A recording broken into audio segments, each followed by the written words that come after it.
प्रभु आपण तो होउछन्ति सर्वनियंता ए सर्वशक्तिर आधार आपण का आशीर्वाद रे मोर ये मानव सेवा बहुत सुरुखुरी आगे चली लोक मानकर सेवारे मो संतुष्ट अच्छी जा हो मानव सेवा ही माधव सेवा को पाथ्य करी मो एत बाट आगे चली जय प्रभु जय महावीर जय श्रीराम।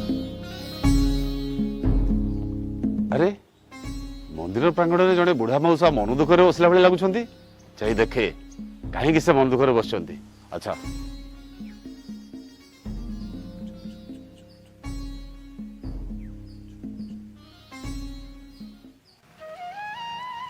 मौसा मौसा किए आपण ये मन दुखरे बस कहीं मौसा सर सर आपण आपण पुणी मंदिर बेड़े एमती नीरव ही दुखी लोक भाई बस सर सर मत चिन्ह पारे सर सर मु विशु आपण छात्र विशु विश्वजित महापात्र। विशु हाँ सर को विशु सर चिन्ह पारे मुझे विशु सर मुझे विशु आपण गणित पढ़ला बेले पछ बेंच बस पार्टी करूँ आपण मत कान धरी आग बेंच रे बसई ये गणित शिक्षा देते आपणकर क्लास चलता बेले मो क्लास रूम लुचि लुचि जाई जामुकोली गछ चढ़ी जामुकोली खाऊली बहुत दुष्ट थी सर आपणकर अनुशासन रे अनुशासित हुई भल मनीषटी हो पारि आज मो जीवन को ये समाज सेवा उत्सव कर दे विशु सर विश्वजित महापात्र चिन्ह तो सर विशु हाँ सर अरे विशु हाँ सर केमिति अछि रे बापा भल अच्छी सर आपण आपण केमिति अछंती नाइ रे विशु मु भलरे अछि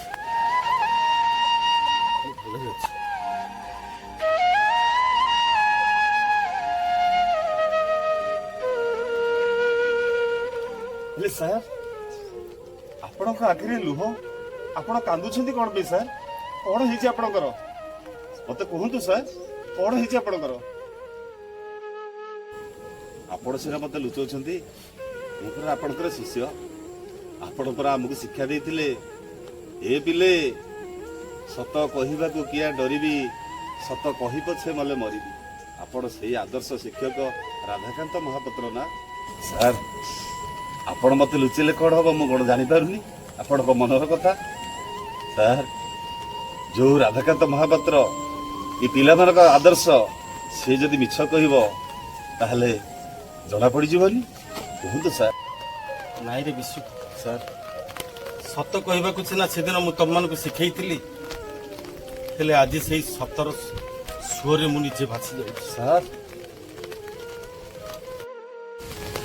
सेदिन सत्यर सहारा रे चालुथिबा राधाकांत मास्टर सर आज समय स्रोत रे भासी जाई विशु ऐसे नहीं सेदिन हजार हजार मनीष गढ़ी राधाकांत मास्टर आज गोटे मंदिर दुआरे मुंड गुंजा छार सर कौन पाई आपणकर बड़ा दुई जन पुओ अच्छा घर द्वार अच्छी आपणकर कोठा बाड़ी सब अच्छी आ पुणी आप निराश्रय भली मंदिर बेढ़ार बस मत कहतु सर प्लीज आपण पचरे घटी से अतीतर कहानी को शुणा चाहूँ पुओ माने भी अच्छे हेले अधिकार आउ ना सर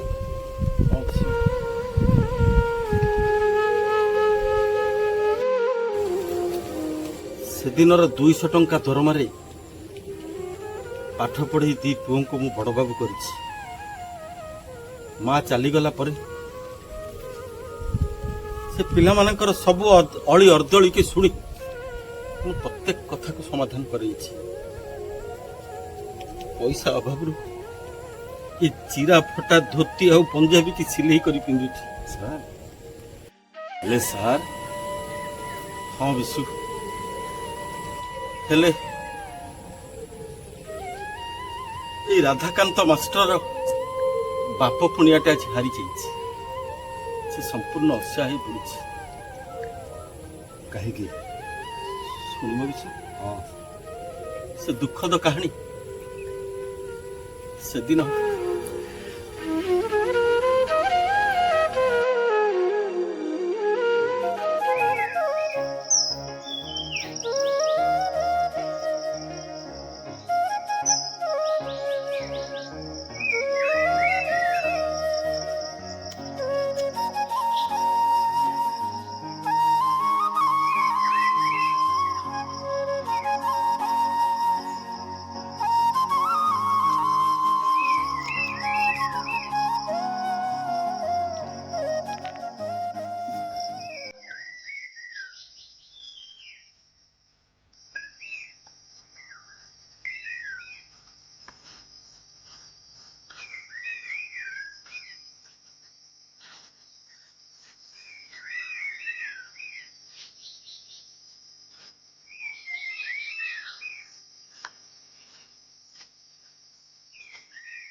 ବାପା ବାପା এই ମାସର ଘର ଖର୍ଚ୍ଚଟା ନେଲେ ସେଇଠି ରଖ, ମୁଁ ନେଇଯିବି। ବଟ୍ ତଥାପି ଟିକେ ଦେଖିଦିଅନ୍ତୁ, ଗଣି ଦିଅନ୍ତୁ। ତୁ ରଖିଦେ, ମୁଁ ନେଇଯିବି। ବେଟର ହେବ, ଟିକେ ଦେଖିଦିଅନ୍ତୁ, ଟିକେ ଗଣି ଦିଅନ୍ତୁ, ବେଟର ହେବ। ଆରେ ତୁ ପୁରା ଗଣିଛୁ, ମୁଁ ଆଉ କ'ଣ ଗଣିବି? ତୁ କ'ଣ ବାହାର ଲୋକ ନା ଗାଁ ଲୋକ? ରଖ ସେଇଠି, ମୁଁ ନେଇଯିବି। ଆରେ ଏ କ'ଣ କହୁଛୁ ବିକାଶ? ସେ ସାନ ମଧ୍ୟ 10,000 ଟଙ୍କା ଦେଉଛି, ତୁ 5,000 ଟଙ୍କା ଅଧିକା ଦେଉଛୁ। ତା ଛଡ଼ା ମୋ ପେନସନଟା ବି ତୁ ତ ଦେଉଛୁ ନା। পেনশন কথা কହୁଛନ୍ତି ବାପା, ଆପଣ ଯେଉଁ ପେନସନ ଦେଉଛନ୍ତି ସେଇ କଥା କହୁଛନ୍ତି ତ? ଆରେ ଆପଣ ଯେଉଁ ପେନସନଟା ଦେଉଛନ୍ତି ସେ ଆପଣଙ୍କ ମେଡିସିନ ଖର୍ଚ୍ଚରେ ସବୁ ତକ ଯାଉଛି ବାପା। ମୋ ପିଲା ଓ ସ୍ତ୍ରୀଙ୍କ ପଇସା ଖଟିକି ମୁଁ ଆପଣଙ୍କୁ 5,000 ଅଧିକା ଦେଉଛି। ଆପଣ ସେ କଥା ଯଦି କହୁଛନ୍ତି ମୁଁ ଆଗ ମାସଟା 5 ପଇସା ବି ଦେଇପାରିବିନି। ଶୁଣନ୍ତୁ ବାପା, ସାନ ଭାଇ ପୁଅ ତା ପର ମାସ ବି ସେ ଘର ଚଳେଇବ, ମୁଁ ନୁହଁ। ମୁଁ କାହିଁ ଘର ଚଳେଇବି? ମୁଁ କ'ଣ ଏ ଘରର ଗୋଟେ ବୋଲି ପୁଅ? ତମେ ବି ବଡ଼ ଭାଇ, ତମେ ଚଳେଇବ। ସବୁ ପେନସନ ଟଙ୍କା ତ ତମେ ନେଇଯାଅ। ଚୁପ୍ କର ବାପା, ବହୁତ ବଡ଼ କଥା ତ କହୁଛୁ। କାହିଁ ଚୁପ୍ କରିବି? ବାପାଙ୍କ ପଇସାରେ ମୋର କ'ଣ ଭାଗ ନାହିଁ? ତମେ ସବୁ ଭାଗ ନଉଛ, ତମେ କାହିଁ ନ ଚଳେଇବ? କୋଉ ପେନସନ କଥା କହୁଛୁ? ହାଁ, ବାପାଙ୍କର ଯାହା ପେନସନ ପାଉଛି ବାପାଙ୍କ ମେଡିସିନ ଖର୍ଚ୍ଚରେ ଯାଉଛି, ଗୋଟେ ଟଙ୍କା ବି ବଞ୍ଚୁନି। ଆଉ ତୁ ମତେ ପେନସନ ତ କହୁଛୁ? ପେନସନ ଥାଉ।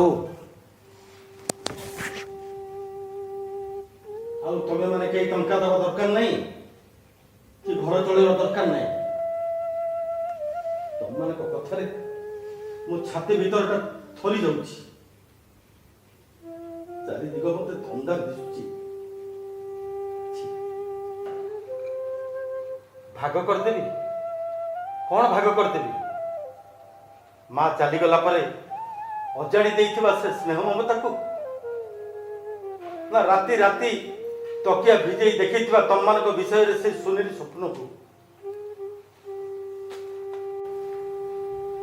କେହି କୁଆଡ଼େ ଯିବା ଦରକାର ନାହିଁ।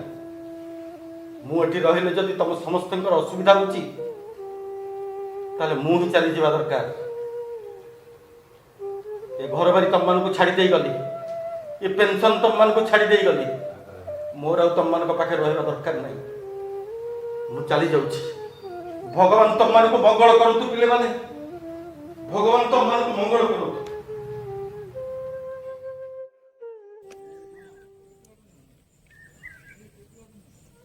ଏଇ ହେଉଛି ମୋ କାହାଣୀ ବିଷୟ। ସାର୍, ଆପଣ ଲୁହ ଗଡ଼ାନ୍ତୁନି ସାର୍। ଆପଣଙ୍କ ଲୁହକୁ କେହି ବୁଝି ନ ପାରିଲେ ବି ଏ ଅଧମ ଛାତ୍ର ବିଷୟ ଆପଣଙ୍କ ଦୁଃଖକୁ ନିଶ୍ଚୟ ବୁଝିପାରିବ ସାର୍। ହଁ ସାର୍, ସେଦିନ ସିନା ଆପଣଙ୍କର ବେତମାଡ଼କୁ ଡରି ମୁଁ ସ୍କୁଲ ଗଲିନି କି ପାଠ ପଢିଲିନି, ଚାକିରିଟିଏ ପାଇଲିନି କି ହାକିମଟିଏ ବି ହେଇପାରିଲିନି ସାର୍। କିନ୍ତୁ ଆପଣଙ୍କର ସେଇ କଥା, ଧର୍ମ ଏକା ସିନା ମହତ ପଡ଼ିଆ ଆଉ ସବୁ ଏଠି ଅଢ଼େଇ ଦିନିଆ, ସେଇ ଧର୍ମକୁ ପାଥେୟ କରି ମୁଁ ଆଜି ମାନବ ସେବାରେ ନିଜର ମନକୁ ନିୟୋଜିତ କରିଛି। 100 ମଣିଷର ହୃଦୟକୁ ପଡୁଛି ଆଉ ମାନବ ସେବାରେ ମୋର ଦିନ କଟି ଯାଉଛି। ମୁଁ ଆଜି ବହୁତ ଖୁସିରେ ଅଛି ସାର୍। ଆସନ୍ତୁ ଯିବା। କୁଆଡ଼େ ବିଷୟ? ସେଇଠିକି ସାର୍, ଯୋଉଠି ନିଜେ ଉପାସ ରହି ପିଲାମାନଙ୍କୁ 2 ମୁଠା ଖାଇବାକୁ ଦେଉଥିବା ବାପା ମା ଅଛନ୍ତି, ଆଉ ଯିଏ ପିଲାମାନଙ୍କ ପାଇଁ ନିଜେ ଚିରା ଫଟା ପିନ୍ଧି ସେମାନଙ୍କ ପାଇଁ ଭଲ ପ୍ୟାଣ୍ଟ ସାର୍ଟ ଆଣୁଥିବା ବାପା ମା ଅଛନ୍ତି। ସେଇଠିକି ସାର୍, ଯୋଉ ବାପା ନିଜ ପିଲାମାନଙ୍କର ସୁନେଲି ଭବିଷ୍ୟତ ଦେଖିବା ପାଇଁ ନିଜର ଜୀବନକୁ ତିଳ ତିଳ କରି ଜାଳି ଯାଇଛନ୍ତି, ସେଇ ଜାଗାକୁ ସାର୍। ଚାଲନ୍ତୁ ସାର୍, ମୁଁ ଆପଣଙ୍କୁ ସେଇଠି ହିଁ ନେଇକି ଯିବି। ସେଇ ନିକଟରେ ମୋର ଥିବା ସେଇ ବୃଦ୍ଧାଶ୍ରମକୁ, ସେଇଠି ଆପଣ ଶାନ୍ତିରେ ରହିବେ। ଚାଲନ୍ତୁ ସାର୍, ମତେ ମନା କରନ୍ତୁନି। କୋଉଠିକି ବିଷୟ? ଏଇ ନିକଟରେ ସାର୍ ମୋର ଗୋଟିଏ ବାପା ମାଙ୍କର ସେବାଶ୍ରମ ଅଛି, ସେଇଠିକି ଆପଣଙ୍କୁ ନେଇଯିବାକୁ ଚାହୁଁଛି। ଚାଲନ୍ତୁ ସାର୍। ଚାଲ। ଆସନ୍ତୁ ସାର୍।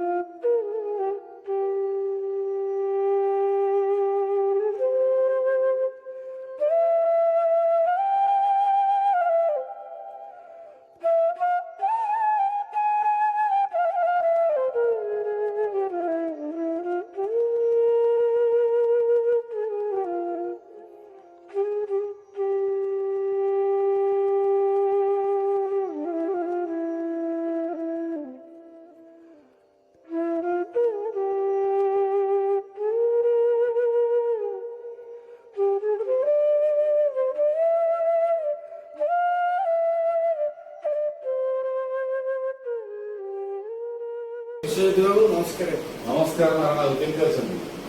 ଭଲ ଅଛନ୍ତି ତ? ଇଏ ହେଉଛନ୍ତି ମୋର ସାର୍।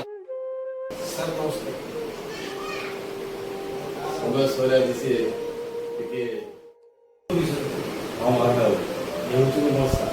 ଆକ୍ଚୁଆଲି ତାକୁ ପାଠ ପଢ଼ି ମୁଁ ମଣିଷ ହେଇଛି, କିନ୍ତୁ ସାରଙ୍କ ପାଖରେ ସିନା ଶହ ଶହ ପିଲା ମଣିଷ ହେଇଛନ୍ତି। ସାରଙ୍କର ନିଜର ଦୁଇଟା ପୁଅ ଅଛନ୍ତି, କିନ୍ତୁ ସେମାନେ ବାପାଙ୍କୁ ଆଜି ପଚାରୁନାହାନ୍ତି, ନା ଖାଇବାକୁ ଖଣ୍ଡେ ଦେଉଛନ୍ତି, ନା ପିନ୍ଧିବାକୁ ଦେଉଛନ୍ତି, ଓ ନାନାଦି ପ୍ରକାର ଅତ୍ୟାଚାର, ମାନସିକ ଅତ୍ୟାଚାର କରୁଛନ୍ତି, ଯାହାଦ୍ୱାରା କି ଅତିଷ୍ଠ ହୋଇ ସାର୍ ଘରୁ ବାହାରିକି ଗୋଟେ ମନ୍ଦିର ପ୍ରାଙ୍ଗଣରେ ବସିଥିଲେ। ଜାଣିଲେ କି ମୁଁ ତାଙ୍କୁ ସେଠୁ ମନ୍ଦିରରେ ବସିବାର ଦେଖି ମୁଁ ଏଠିକି ନେଇ ଆସିଲି। ଏଇ ବାପା ମାଆଙ୍କ ଆଶ୍ରମରେ ଛାଡ଼ିବା ପାଇଁ ମୁଁ ସାର୍କୁ ଟିକେ ନେଇକି ଆସିଛି। ଭରସା ହେଉଛି ଆପଣଙ୍କ ଉପରେ। ମୋ ସାର୍ଙ୍କୁ ଏଠି ଆପଣଙ୍କ ଦାୟିତ୍ୱରେ ଦେଇକି ଯାଉଛି। ତାଙ୍କୁ ସୁରୁଖୁରୁରେ ସେବା ଶୁଶ୍ରୂଷା କରିବେ, ତାଙ୍କର ଯଦି ଅନାଦର ନ କରିବେ, ଏତିକି ଆଶା କରୁଛି ମହାରାଣା। କିଛି ଅସୁବିଧା ହେବନି, ଏଠି ରହିବା ଖାଇବା ମେଡିସିନ ପତ୍ର କିଛି ସାରଙ୍କର ଅସୁବିଧା ହେବନି। ଧନ୍ୟବାଦ। ଜୟ ଜଗନ୍ନାଥ। ଈଶ୍ୱର ଆପଣଙ୍କର ମଙ୍ଗଳ କରନ୍ତୁ। ସାରଙ୍କୁ ଚାଲନ୍ତୁ। ସାର୍ ଟିକେ ଯିବା ଆପଣଙ୍କ ଆସନ୍ତୁ ସାର୍। ଏ ଆଶ୍ରମର ଅନ୍ତର୍ବାସୀମାନଙ୍କ ସହିତ ମୁଁ ଆପଣଙ୍କୁ ପରିଚିତ କରେଇଦେବି। ଆସନ୍ତୁ ପ୍ଲିଜ୍।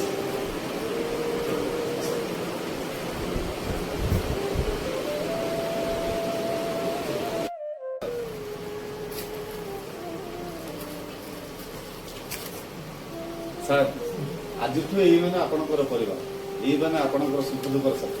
ବସନ୍ତୁ ସାର୍, ବସନ୍ତୁ। ହଉ ସାର୍ ଟିକେ ଆସିବେ।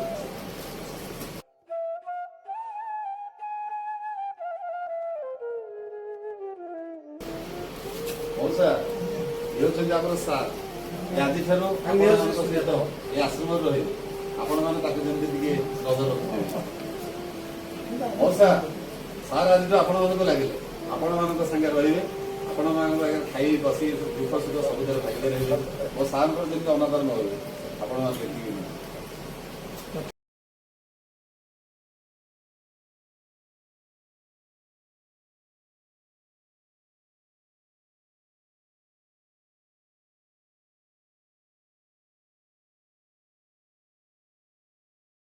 ଜୟ ଜଗନ୍ନାଥ ଭିଉଅର୍ସ। ଆଉ ଆଶା କରୁଛି ଭିଡ଼ିଓଟା ସମସ୍ତଙ୍କୁ ବହୁତ ଭଲ ଲାଗିଥିବ।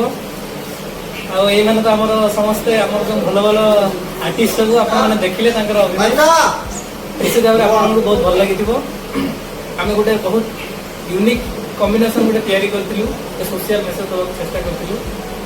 ଆଜି ସମାଜରେ ଯେଉଁ ବାପା ମା ଆଜି କୋଉ ମଣିଷ କରି ନିଜ ଧଳକୁ ଯେଉଁ ତୁଣ୍ଡରେ ମାରି ତିଉଳିପୁର ନଷ୍ଟ କରି ଯେଉଁ ଜୀବନଟାକୁ ଉତ୍ସର୍ଗ କରିକି ଯେଉଁ ଆଜି ମଣିଷ କରୁଛନ୍ତି, କିନ୍ତୁ ତାଙ୍କର ଶେଷ ସମୟରେ ବାପା ମାଆଙ୍କର ଶେଷ ଠିକଣା ପାଲଟୁଛି ଏଇଭଳିଆ ଗୋଟେ ବୃଦ୍ଧାଶ୍ରମ।